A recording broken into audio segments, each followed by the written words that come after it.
From Poverty to Rebel Queen, the inspiring story of Phoolan Devi. Childhood and family.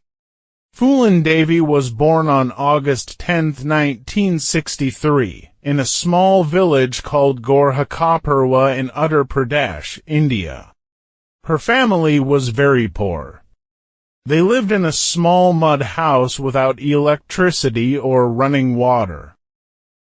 Her father, Phoolan Malla, was a small farmer, and her mother, Mula Devi, looked after the home and children. Phoolan had 4 siblings, 2 sisters and 2 brothers, but only she and 1 sister survived childhood. Her family had very little money. Phoolan and her siblings had to collect cow dung to use as fuel for cooking. They also helped grow small crops like chickpeas and sunflowers to eat. Even as a small girl, Phoolan was brave and did not like injustice. She often stood up to people who tried to bully her or her sister.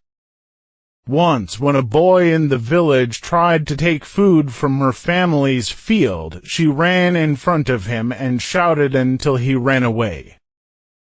Her mother encouraged her to always stand up for what is right, and Phoolan learned to never be afraid, no matter how strong or powerful others were.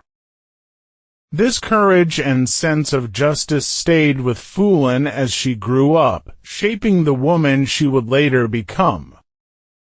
When Phoolan was only 11, her family married her to a man much older than her. In those days, many poor villages did this. Families thought marrying daughters early would protect them and help the family. Phoolan had no choice. She was just a child. Life with her husband was very hard. He was much older and expected things she could not do. After only a few days, she went back to her parents' home. She could not live with him.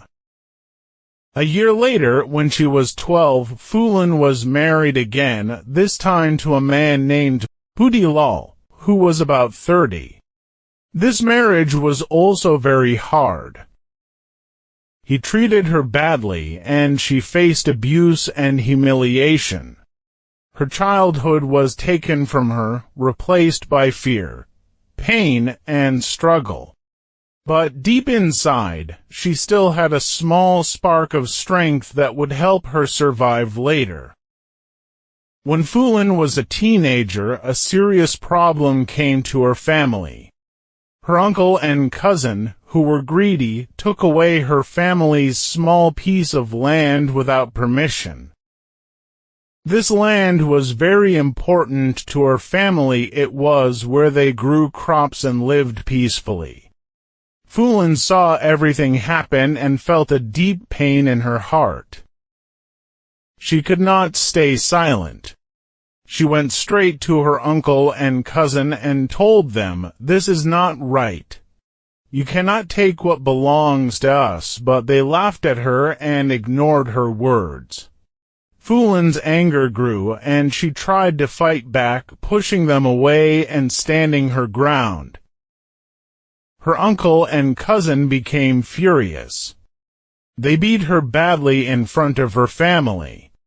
Phoolan fell to the ground, hurt and scared, but her spirit did not break. She felt a burning anger inside her, a strong feeling that she could not let unfairness go unnoticed. From that day, she promised herself that she would never accept injustice quietly, and she would always fight for what was right. Life with bandits.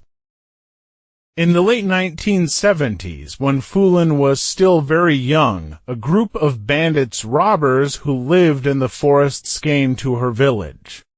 One day, while she was alone, they kidnapped her. She was taken far away into the thick forest. At first, the bandits treated her very badly. They were rough and harsh, and Phoolan felt scared and alone. She did not know if she would ever see her family again.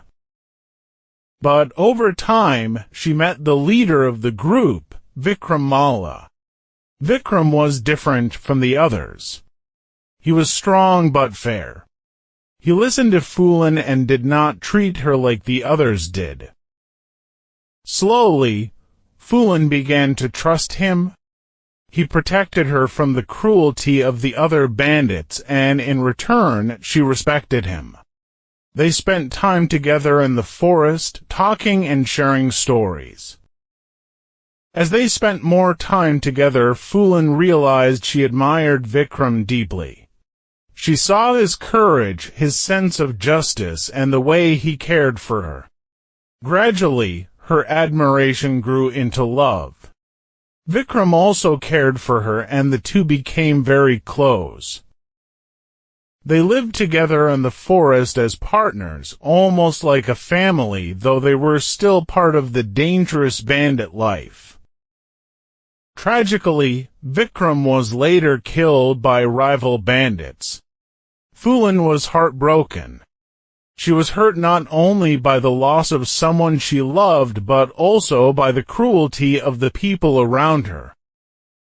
Many tried to take advantage of her, but she survived, stronger than before. After Vikram's death, Phoolan made a firm decision: she would not stay weak or scared. She decided to take revenge on those who had hurt her and her loved ones. She gathered her own group of bandits and became their leader. From that moment, Phoolan transformed from a scared young girl into a fearless woman determined to fight back. The Revenge at Behmai. In 1981, Phoolan decided it was time to take revenge on those who had hurt her in the past. She and her gang of bandits planned carefully and went to the village of Behmai.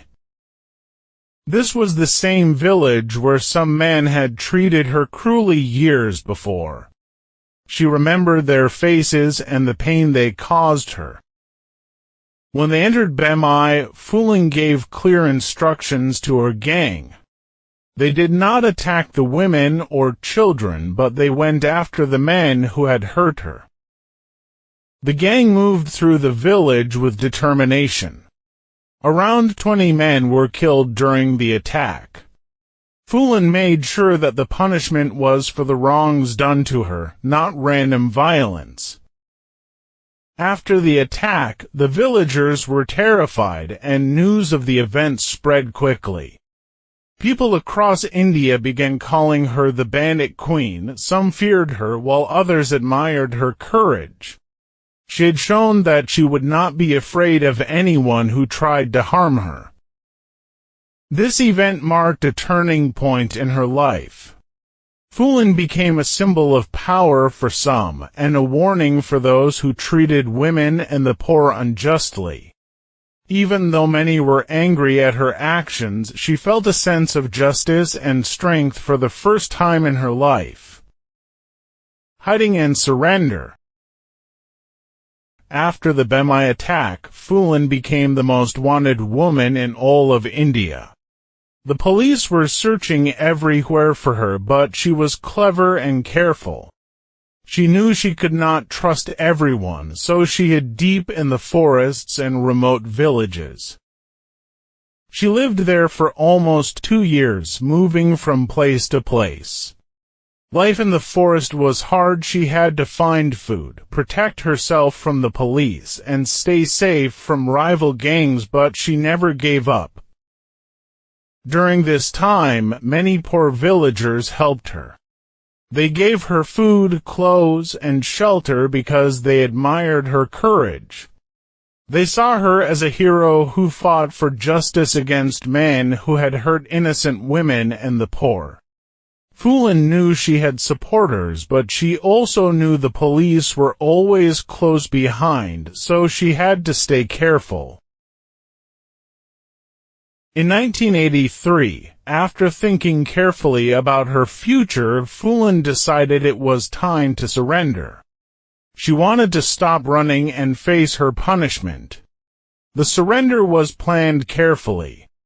Thousands of people and journalists gathered to watch the historic moment. Phoolan walked onto a stage in front of everyone, holding a gun in her hands. The crowd held its breath. Slowly, she placed the gun on the ground and stepped back, showing she was giving up her fight. After the surrender, Phoolan was sent to prison. She stayed there for 11 years. In prison, she faced many difficulties, but she also became stronger and wiser. This period changed her life again as she learned patience, endurance, and the importance of living carefully within the rules of society. From bandit to politician. After her release from prison in 1994, Phoolan Devi decided to change her life. She joined the Samajwadi Party, a political group that helps poor and lower caste people. In 1996, she ran for a seat in the Indian Parliament from Mirzapur, a place in Uttar Pradesh. Phoolan's campaign was special. She didn't just ask for votes, she told people her story. She spoke about the unfairness she had faced and how she wanted to help others who were treated badly. Many people, especially from the socially disadvantaged groups, listened to her. They saw her as someone who understood their struggles. During the election, Phoolan faced challenges.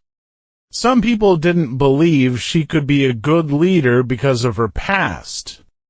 But she didn't give up. She worked hard, met many people, and shared her vision for a better future. On election day, Phoolan won with more than 297,000 votes, defeating the sitting Member of Parliament by over 37,000 votes. This victory was a big moment, showing that even someone with a difficult past could change and make a difference. Phoolan's win was not just about politics. It was about hope. She became a symbol for many, especially women and socially disadvantaged groups, showing that they too could have a voice and a chance to change their lives. Tragic death. Sadly, Phoolan Devi's life came to a tragic end in July 2001. She was outside her home in New Delhi when some men shot her.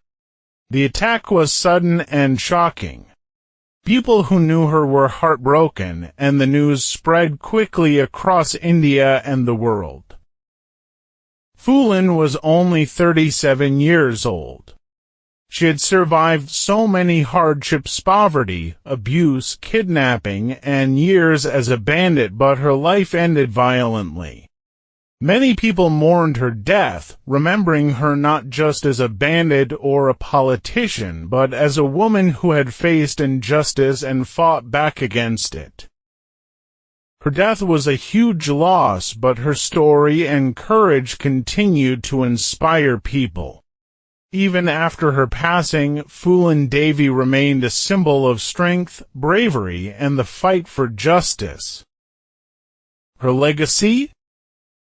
Phoolan Devi's life was full of pain and struggle, but also courage and change. She rose from poverty and suffering to become a voice for the voiceless. She is remembered as the bandit queen who fought injustice and became a leader.